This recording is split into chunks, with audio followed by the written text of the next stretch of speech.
What's going on, everybody? My name is Alex Freeberg, and in today's video we're going to be looking at unions. Now, in the very last video we walked through joins, and I thought it was appropriate to look at unions next because unions and joins are somewhat similar or closely related. And that's because in both instances they're combining two tables to create one output. Now, what's the difference?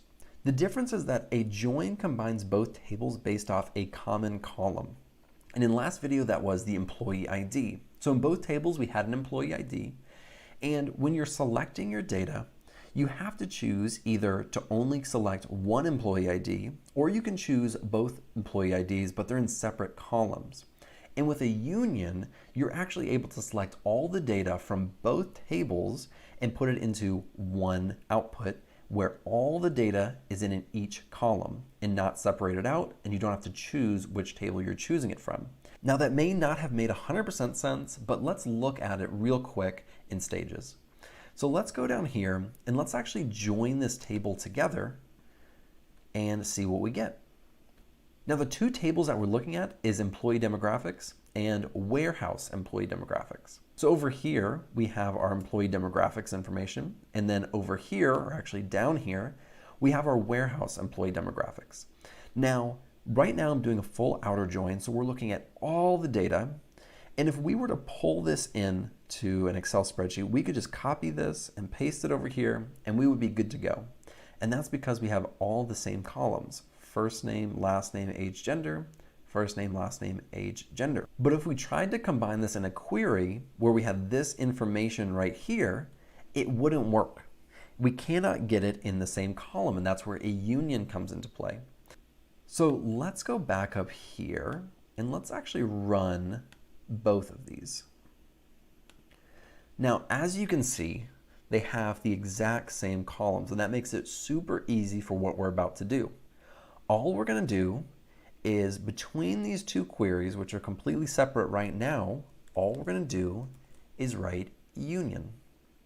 So let's run just this. Now, because of the union, you can look down here, and the information that used to be in the other table, which were in separate columns, are now added down below in the exact same order. Now, Daryl Philbin was actually in both tables. And the reason he isn't showing up multiple times is because this union is actually taking out and removing the duplicates, kind of like a distinct statement. Now, there's actually another thing called union all, and if we do union all, it is going to show us all of the information regardless if it is a duplicate or not.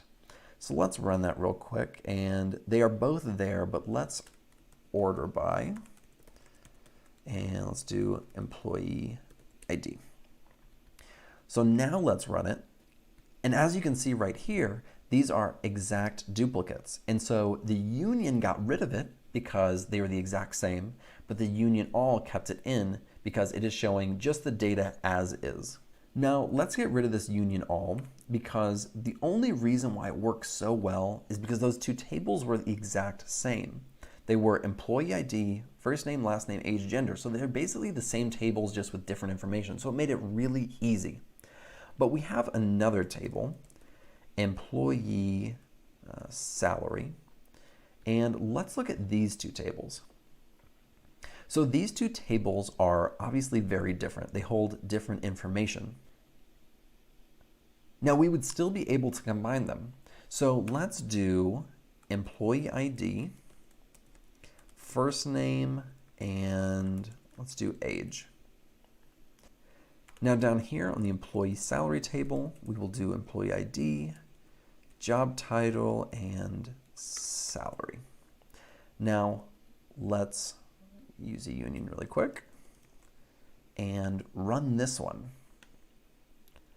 And it is still going to work. Now, why does this work? Well, first off, the reason it's working is because these data types are the exact same, or at least similar. So text and text, age, which is an integer, salary, which is an integer. It has the same amount of columns.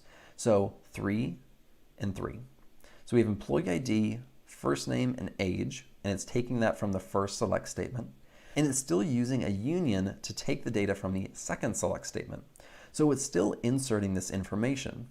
Now this is not what you want to do, because right here we have first name and it's salesman, salesman, and then in our age we have 30, 45,000, and 45,000 is obviously not an age. So you want to be careful when you're using a union to combine two separate tables and make sure that the data you're selecting is the same. In the very next video, we're going to be walking through case statements. Thank you guys so much for joining me. I really appreciate it. If you like this type of content, be sure to subscribe below, and I'll see you in the next video.